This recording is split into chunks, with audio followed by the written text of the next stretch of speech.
ಆತ್ಮೀಯ H16 news ಅರ್ಥಾತ್ ಹೇ ಸೀತಾರಾಮಗೆ ಸ್ವಾಗತ. ನಾನು ನಿಮ್ಮವ MI ಅಥವಾ ಮಲ್ಲಪ್ಪ ಜೋತಾವಾರ್. ಆದಮೇಲೆ ಈಗ ತಾವು ದಿನ ಸುದ್ದಿಗಳನ್ನ ಅದರ ಜೊತೆಗೆ ವಿಶೇಷತೆಗಳನ್ನ ನೋಡ್ತಾ ಹೋಗಿ ವಿಶೇಷ ಈ ಮೊದಲನೇ ಸುದ್ದಿಯನ್ನು ನೋಡಿ.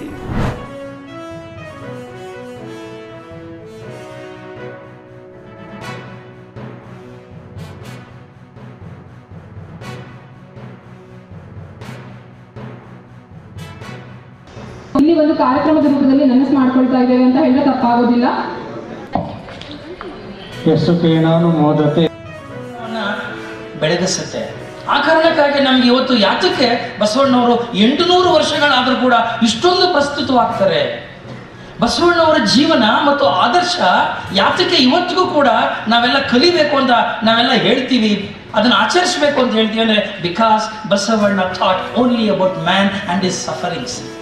ಅಷ್ಟು ಮಾತ್ರ ಮಾಡಲಿಲ್ಲ ಬಸವಣ್ಣವರು.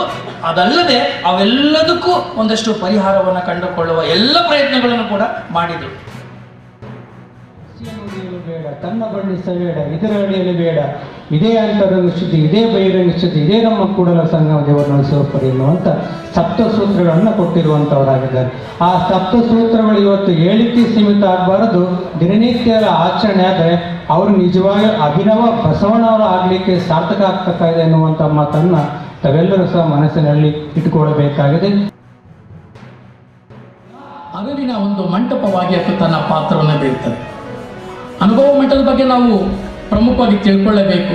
ಬಸವಣ್ಣ ತಮ್ಮ ತತ್ವ ಪ್ರಚಾರಕ್ಕಾಗಿ ಕಲ್ಯಾಣದಲ್ಲಿ ಈ ಮಂಟಪವನ್ನು ಸ್ಥಾಪನೆ ಮಾಡುತ್ತಾರೆ. ಇದನ್ನು ವಚನ ಮಂಟಪ ಅಂತ ಸಹ ನಾವು ಕರೀತೀವಿ. ಇಲ್ಲಿ ಧರ್ಮಗೋಷ್ಠಿಗಳನ್ನು ನಡೆಸ್ತಾ ಇದ್ದು ಅನೇಕ ಸಾಮಾಜಿಕ ಧಾರ್ಮಿಕ ಸಮಸ್ಯೆಗಳನ್ನು ಕುರಿತು ಅಲ್ಲಿ ಚರ್ಚಿಸುವಂಥ ಒಂದು ಕೆಲಸ ನಡೀತಾ ಇದೆ.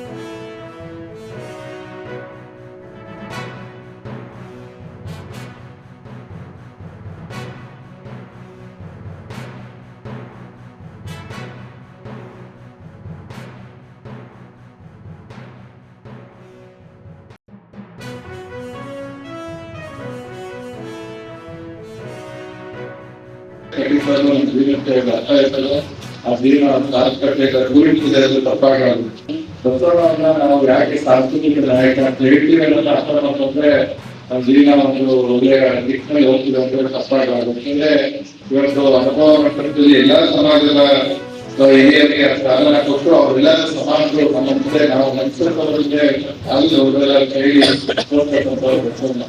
ಹಾಗಾಗಿ ಅದನ್ನ ಪಾಲಿಸೋ ಮುಖಾಂತರ ನಾವು ಒಂದು ಜೀವನ ಹಂತದ ದಾರಿಯಲ್ಲಿ ಕರ್ಕೊಂಡು ಅವರಿಗೆ ಒಂದು ಸುಂದರ ಕ್ರಾಂತಿಯಲ್ಲಿ ಅವಕಾಶ ಆಗ್ತದೆ.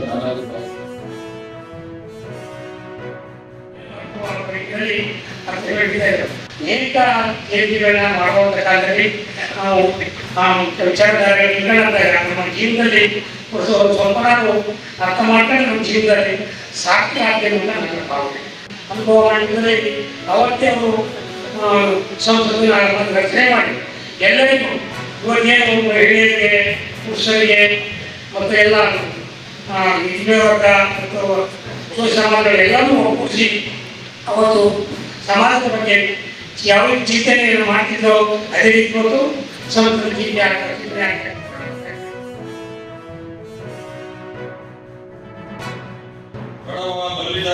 ಮೇಲು ಕೀಳು ಯಾರು ಇಲ್ಲ, ಲಿಂಗ ಭೇದವಿಲ್ಲದೆ ಎಲ್ಲರೂ ಸಮಾನ ಅಂತ ಹೇಳಿ ಕಾಯಕವೇ ಕೈಲಾಸ. ಅಂದ್ರೆ ನಾವು ಏನು ವೃತ್ತಿಯನ್ನ ಮಾಡ್ತೇವೆ ಅದರಲ್ಲಿ ನಿಷ್ಠೆಯಿಂದ ಮಾಡಬೇಕು ಅಂತ. ಇದರಲ್ಲಿ ಕಾಯಕದಲ್ಲಿ ಯಾವುದು ದೊಡ್ಡದು ಇಲ್ಲ, ಯಾವುದು ಚಿಕ್ಕದು ಇಲ್ಲ. ನಾವು ಏನು ನಮ್ಮ ವೃತ್ತಿಯಲ್ಲಿ ನಾವು ಕೆಲಸವನ್ನು ಮಾಡ್ತೀವಿ ಅದರಲ್ಲಿ ನಿಷ್ಠೆಯಿಂದ ಮಾಡಿದ್ರೆ ನಾವು ಕೈಲಾಸವನ್ನಾಗಿ ಕಾಣ್ತೀವಿ. ನಮ್ಮ ಕೆಲಸದಲ್ಲಿ ನಾವು ಮಾಡುವಂತ ಕೆಲಸದಲ್ಲಿ ಶ್ರದ್ಧೆ ಇರಬೇಕು, ನಂಬಿಕೆ ಇರಬೇಕು. ಅದನ್ನ ನಾವು ಶ್ರದ್ಧೆಯಿಂದ ಮಾಡಿದಾಗ ಮಾತ್ರ ನಾವು ಕೈಲಾಸವನ್ನ ಕಾಣ್ತೀವಿ ಅಂತ ಪ್ರತಿಪಾದಿಸ್ತಾ ಬಂದವರು.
जो कार्य है संस्कृत भारती का, उसका कार्यालय प्रणव नाम से अक्षय तृतीया के दिन उद्घाटित होना, ये अपने आप में हमको एक संदेश दे रहा है कि ये कार्य है वो एक सत्य संकल्प है, और सत्य संकल्प होने के नाते ये बढ़ते बढ़ते बढ़ते अपनी पूर्णता की ओर ही जाएगा, इसका कभी क्षय नहीं है। और इसलिए हमारे उत्साह को ये कार्यक्रम द्विगुणित करता है।